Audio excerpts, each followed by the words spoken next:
Hi everyone, welcome to டக்குனு English YouTube channel. இந்த video பார்த்துட்டு இருக்கிற நீங்க ஒரு அப்பா அம்மாவாவோ இல்ல ஒரு தாத்தா பாட்டியாவோ இருக்கீங்க அப்படின்னா கண்டிப்பா இந்த வீடியோ உங்களுக்கானது தான்.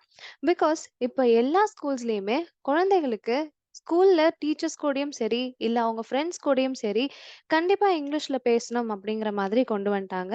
ஸோ எல்லாரும் கம்யூனிகேட் பண்றது இங்கிலீஷ்லயா தான் இருக்கு ஸ்கூல் லெவல்ல. அதனால பசங்க ரொம்ப கஷ்டமா ஃபீல் பண்ணக்கூடாது அப்படிங்கிறதுக்காக மோஸ்ட்லி பேரண்ட்ஸ் என்ன செய்றாங்கன்னா, வீட்லயே டெய்லி ஆக்டிவிட்டீஸ் எல்லாமே இங்கிலீஷ்லயே சொல்றதுக்கு ஹெல்ப் பண்றாங்க. அவங்களும் இங்கிலீஷ்லயே பேசுறாங்க. ஸோ தட் அந்த குழந்தைகளுக்கும் இங்கிலீஷ் பேசுறது கொஞ்சம் கஷ்டமா இல்லாம ஈஸியா இருக்கும் அப்படிங்கிறதுக்காக. ஸோ நீங்களும் இந்த மாதிரி நினைக்கிறீங்க, இங்கிலீஷ்ல குழந்தைங்க கிட்ட பேசணும் அப்படின்னு நினைக்கிறீங்கன்னா, இந்த வீடியோ உங்களுக்கு கண்டிப்பா யூஸ்ஃபுல்லா இருக்கும். தேவைப்பட்டால் ஒரு நோட் அண்ட் பென் எடுத்துட்டு நம்ம சென்டென்சஸ் எல்லாமே நோட் பண்ணி வச்சுட்டே வாங்க. இந்த பர்ட்டிகுலர் வீடியோ டே 1 தாங்க. இதே மாதிரி நம்ம 5 டேஸ் தொடர்ந்து குழந்தைங்க கிட்ட எப்படி பேசுறது அப்படிங்கிறத மட்டுமே எக்ஸ்க்ளூசிவா பார்க்க போறோம். ஸோ இப்போ வாங்க இது என்னென்ன சென்டென்சஸ் இந்த வீடியோல இருக்கு அப்படிங்கிறத பார்த்துடலாம்.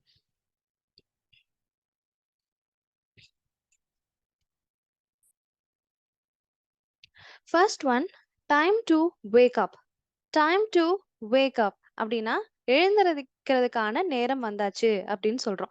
எழுந்திருக்கிறதுக்கான நேரம் வந்துருச்சு, எழுந்திரி அப்படின்னு சொல்றதுக்கு முன்னாடி டைம் டு வேக் அப் அப்படின்னு சொல்லலாம். நெக்ஸ்ட் இதே டைம் டூவை நீங்க கான்ஸ்டன்டா வச்சுக்கோங்க. அடுத்தடுத்த வார்த்தைகள் மட்டும் மாத்த போறோம். டைம் டு ஈட், சாப்பிட்றதுக்கான நேரம். டைம் டு ஈட், சாப்பிட்றதுக்கான நேரம். டைம் டு ஸ்லீப், தூங்குறதுக்கான நேரம். இது தூங்குறதுக்கான நேரம், போய் தூங்கு அப்படின்னு சொல்றதுக்கு முன்னாடி டைம் டு ஸ்லீப் அப்படின்னு நீங்க சொல்லலாம். Time to get ready. Time to get ready. காலையில பசங்க ஸ்கூலுக்கு கிளம்புறதுக்கு முன்னாடி உட்காந்துட்டு இருக்காங்க, லேசியா இருக்காங்க அப்படின்னா it's time to get ready அப்படின்னு சொல்லலாம். இட் இஸ் அப்படிங்கிறத நீங்க வேணும்னா முன்னாடி சேர்த்துக்கலாம். It's time to get ready அப்படின்னா இது கிளம்புறதுக்கான, ரெடி ஆகிறதுக்கான நேரம். It's time to leave. இதோடைய அர்த்தம் இது வீட்ல இருந்து இல்லைன்னா ஏதோ ஒரு இடத்துல இருந்து புறப்படுறதுக்கான நேரம். It's time to leave. இல்லைன்னா வெறுமனே டைம் டு லீவ் அப்படின்னே சொல்லலாம். ஸோ வீட்ல இருந்து ஸ்கூலுக்கு கிளம்புறதுக்கு முன்னாடி இதை நீங்க சொல்லலாம். இல்ல ஏதோ ஒரு இடத்துக்கு சாப்பிட போயிருக்கீங்க, அங்கிருந்து கிளம்புறதுக்கு முன்னாடி சொல்லலாம். டைம் டு லீவ் அப்படின்னு சொல்லிட்டு. Next one, time to study. Time to study அப்படிங்கிறது இது படிக்கிறதுக்கான நேரம். விளையாண்டதெல்லாம் போதும், படிக்கிறதுக்கான நேரம் அப்படின்னு சொல்லணும்னா இட்ஸ் டைம் டு ஸ்டடி அப்படின்னு நீங்க சொல்லலாம். நெக்ஸ்ட் பேட்டர்ன் பாருங்க. Did you sleep well? Did you sleep well? So இது ஒரு கேள்வியா இருக்கும். நம்ம டைம் டு வேக் அப் அப்படின்னு சொன்னோம் இல்லையா, அதுக்கு அடுத்த கேள்வியா இதை எடுத்துக்கோங்க. Did you sleep well? இதே பேட்டர்ன்ல இன்னும் சில சென்டென்சஸ் நம்ம பார்க்கலாம். இதோடைய அர்த்தத்தை நான் முதல் சொல்லிடுறேன். நல்லா தூங்குனியா அப்படின்னு கேட்கறது தான் did you sleep well. Did you sleep well. Next, நல்லா சாப்பிட்டியா அப்படின்னு கேட்கணும்னா did you eat well? Did you eat well? School போயிட்டு பசங்க வந்ததுக்கு அப்புறம் இன்னைக்கு லஞ்ச் சரியா சாப்பிட்டியா, டிஃபன் சரியா சாப்பிட்டியா, இந்த மாதிரி கேட்கறதுக்கு டிட் யூ ஈட் வெல் அப்படின்னு கேட்கலாம். நெக்ஸ்ட் ஒன், சரியா படிச்சியா, நல்லா படிச்சியா அப்படின்னு கேட்கணும்னா did you study well? Did you study well? Next one, நல்லா விளையாண்டியா, விளையாண்டு முடிச்சுட்டு நீங்க கூட்டிட்டு போகும்போது நல்லா விளையாண்டியா அப்படின்னு கேட்கணும்னா did you play well? Did you play well? Next next pattern of sentence பாருங்க. Let's brush our teeth. Let's brush our teeth. இது எப்போ வரும்னா, நீங்க உங்க குழந்தையோட சேர்ந்து ஏதாவது ஒரு விஷயத்த அவங்களுக்கு சொல்லி கொடுத்துட்டே நீங்களும் செய்யும் போது இந்த மாதிரியான சென்டென்ஸ் யூஸ் பண்ணலாம். ஸோ அவங்களுக்கு பிரஷ் பண்ணும்போது நீங்களும் சேர்ந்து போய் லெட்ஸ் பிரஷ் ஆர் டீத் அப்படின்னு சொல்றீங்க. ஸோ நம்ம பற்களை பிரஷ் பண்ணலாம் அப்படின்னு சொல்லி கூட்டிட்டு போகும்போது இந்த சென்டென்ஸ் நீங்க யூஸ் பண்ணலாம். Let's brush our teeth. இதே பேட்டர்ன்ல இன்னும் கொஞ்சம் sentences. Let's drink some water. Let's drink some water. கொஞ்சம் தண்ணி குடிக்கலாம் அப்படின்னா let's drink some water. Next, let's go for a walk. Let's go for a walk. Let's go அப்படிங்கிறத நீங்க நிறைய இடங்கள்ல கேள்விப்பட்டிருப்பீங்க. லெட்ஸ் கோ அப்படின்னா போகலாம். போகலாம், கிளம்பலாம் இதெல்லாம் சொல்றதுக்கு லெட்ஸ் கோ அப்படின்னு சொல்லுவாங்க.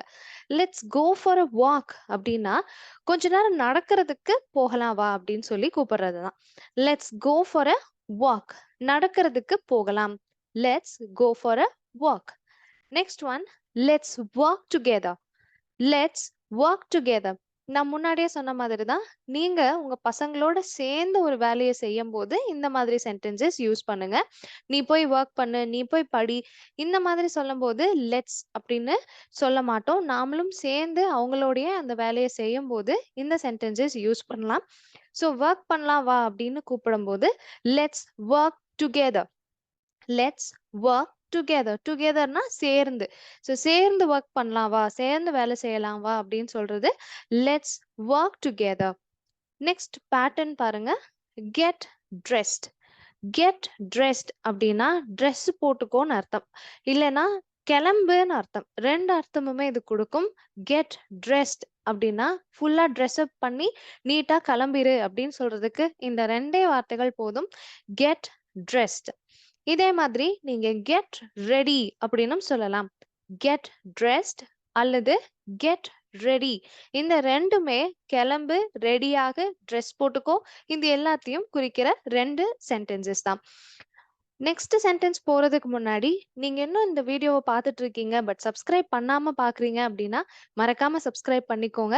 அண்ட் இந்த வீடியோ உங்களுக்கு பிடிச்சிருக்கு, இதே மாதிரி நிறைய வீடியோஸ் வேணும் அப்படின்னு நினைக்கிறீங்கன்னா லைக் பண்ணுங்க இந்த வீடியோக்கு. அண்ட் நம்ம கமெண்ட்ஸ்லயும் ஒரு தம்ஸ் அப் கொடுங்க. ஸோ தட் நான் இதே மாதிரி நிறைய வீடியோஸ் உங்களுக்கு மேக் பண்ணி அப்லோட் பண்றேன்.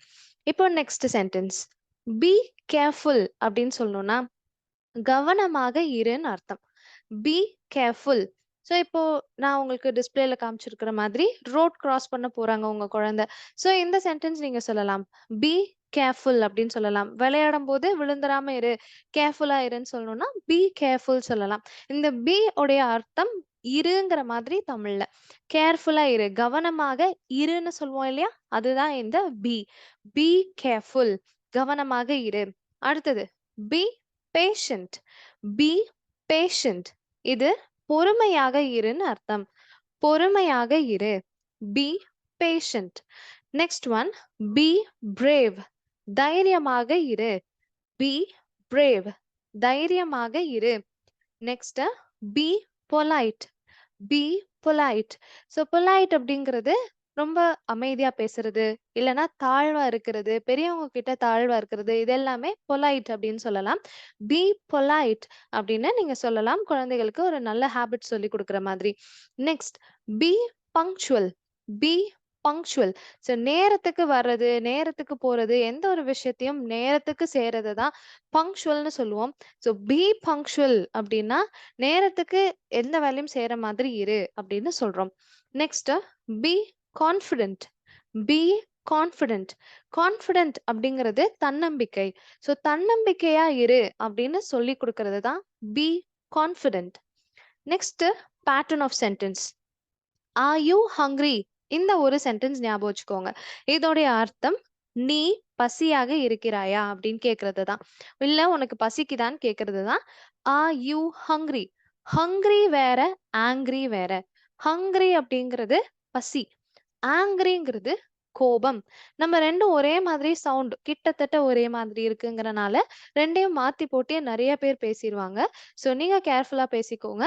ஆர் யூ ஹங்க்ரி அப்படின்னா உனக்கு பசிக்குதான்னு கேக்குறது, இல்லைன்னா நீ பசியா இருக்கியா அப்படின்னு கேக்குறது. இதே பேட்டர்ன்ல இன்னும் கொஞ்சம் சென்டென்சஸ் பார்க்கலாம். R you upset? R you upset? நீ அப்செட்டா இருக்கியா, நீ சோகமா இருக்கியான்னு சொல்லி கேக்குறதா இருக்கலாம். இல்லைன்னா ஏதாவது ஒரு விஷயம் குறிச்சு நீ சந்தோஷமா இல்லையா அப்படின்னு கேக்குறதா இருக்கலாம். இதெல்லாம் ஆர் யூ அப்செட் அப்படின்னு கேட்கலாம். Are you upset. அடுத்தது, are you scared? Are you scared? நீ பயந்துட்டியான்னு கேக்குறது. நீ பயந்துட்டியா, நீ பயமா இருக்கா உனக்கு அப்படின்னு கேக்குறதுக்கு தான் ஆர் யூ ஸ்கேர்ட் அப்படின்னு கேட்கணும். Next, are you ready? Are you ready? நீ ரெடியா இருக்கியா? இல்ல நீங்க ரெடியா இருக்கீங்களான்னு கேக்குறதுக்கு கூட நம்ம இதே செட் ஆஃப் சென்டென்சஸ் தான் யூஸ் பண்ணுவோம். பிகாஸ் இங்கிலீஷை பொறுத்த வரையிலும் மரியாதையா ஒண்ணு சொல்றதும் மரியாதை இல்லாம ஒண்ணு சொல்றதும் கிடையாது. நீங்க பெரியவங்க கிட்ட பேசினாலும் சின்னவங்க கிட்ட பேசினாலும் சேம் சென்டென்ஸே யூஸ் பண்ணிக்கலாம். ஆர் யூ ரெடி அப்படின்னு கேட்டா இப்போதைக்கு நம்ம சின்ன பசங்க கிட்ட பேசுற சென்டென்சஸா கத்துட்டு இருக்கறனால, ஒரு குழந்தைகிட்ட "ஆர் யூ ரெடின்னு?" கேட்கும்போது, "நீ ரெடியா இருக்கியான்னு?" அர்த்தம். Next one, "are you sleepy?" அப்படின்னு கேட்டா, "உனக்கு தூக்கம் வருதா? நீ ரொம்ப தூக்கம் வர மாதிரி இருக்கா?" அப்படின்னு கேட்கறதுக்கு தான் "ஆர் யூ ஸ்லீப்பி?" அப்படின்னு கேட்கணும். "Are you sleepy?" உங்களுக்கு தெரியும் ஸ்லீப் அப்படின்னா தூங்குவது. ஸ்லீப்பி அப்படின்னு சொன்னா தூக்க கலக்கமா இருக்கிறது. "Are you sleepy?" உனக்கு தூக்க கலக்கமா இருக்கா? அப்படிங்கிறது தான் இதுக்கான எக்ஸாக்ட் மீனிங். அடுத்தது, "are you tired?" "Are you tired?" உனக்கு டயர்டா இருக்கா? அப்படின்னு கேட்கிறது. "Are you tired?" "Are you tired?" Next, இப்போ உங்களுக்கான கொஸ்டின்ஸ். இந்த வீடியோல நம்ம என்னென்ன பேட்டர்ன் ஆஃப் சென்டென்சஸ் பார்த்திருக்கோமோ, அத வச்சு தான் இப்போ உங்களுக்கு 3 கொஸ்டின்ஸ் கேட்கப் போறேன். அது என்னென்ன கொஸ்டின்ஸ்ன்னு இப்ப பார்த்திரலாம். "நீ நல்லா கவனிச்சியா?" அப்படின்னு கேட்கறதுக்கு இங்கிலீஷ்ல என்ன சொல்லுவீங்கன்னு நீங்க யோசிச்சு பதில் சொல்லுங்க. இது நம்ம வீடியோலயே இருக்கு. "Did you?" அப்படின்னு ஸ்டார்ட் ஆகுற மாதிரியான சென்டென்சஸ் பார்த்தோம். அத வச்சு தான் இந்த சென்டென்ஸ் நீங்க ஈஸியா ஃப்ரேம் பண்ண முடியும். "நீ நல்லா கவனிச்சியா?" அப்படின்னு கேட்கணும். அடுத்த கொஸ்டின், "ஒரு படம் பார்க்கலாம். வா ஒரு படம் பார்க்கலாம்." அப்படின்னு நீங்க உங்க குழந்தைகிட்ட சொல்றதா இருந்தா, எப்படி சொல்லுவீங்க அப்படின்னு பாருங்க. இதுக்கான பேட்டர்னும் இதே வீடியோல இருக்கு. நெக்ஸ்ட் கொஸ்டின், "நீ நல்லா இருக்கியா?" அல்லது இப்போ உங்க குழந்தை அப்செட்டா இருக்கும்போது, "நீ ஓகேவா இருக்கியா?" நீ எப்படி கேட்கணும் அப்படிங்கிறத இதே பேட்டர்ன் இருக்கு இந்த வீடியோல. ஸோ அத வச்சு நீங்க இந்த கொஸ்டின் ஃப்ரேம் பண்ணுங்க. இந்த 3 கொஸ்டின்ஸ்க்கான ஆன்சர்ஸும் எனக்கு கமெண்ட் செக்ஷன்ல சொல்லுங்க. இத டே 2 வீடியோல ஃபர்ஸ்ட் ஆன்சர்ஸ் பார்த்துட்டு, அதுக்கப்புறம் அந்த வீடியோல இருக்கிற சென்டென்சஸ் நம்ம பார்க்க ஆரம்பிக்கலாம். ஸோ இன்னைக்கு வீடியோ புடிச்சிருக்கா? இல்லையா? அப்படிங்கிறத எல்லாம் கமெண்ட்ஸ்ல சொல்லுங்க. உங்களுக்கு யூஸ்ஃபுல்லா இருந்ததா? இல்லையான்றதையும் சொல்லுங்க. ஒருவேளை நல்லா இருந்துச்சு, புடிச்சிருந்துச்சுன்னா லைக் பண்ணி உங்க ஃப்ரெண்ட்ஸ் கூட ஷேர் பண்ணுங்க. அண்ட் நம்ம சேனல சப்ஸ்கிரைப் பண்ண மறந்துறாதீங்க. Thank you so much for வாட்சிங்.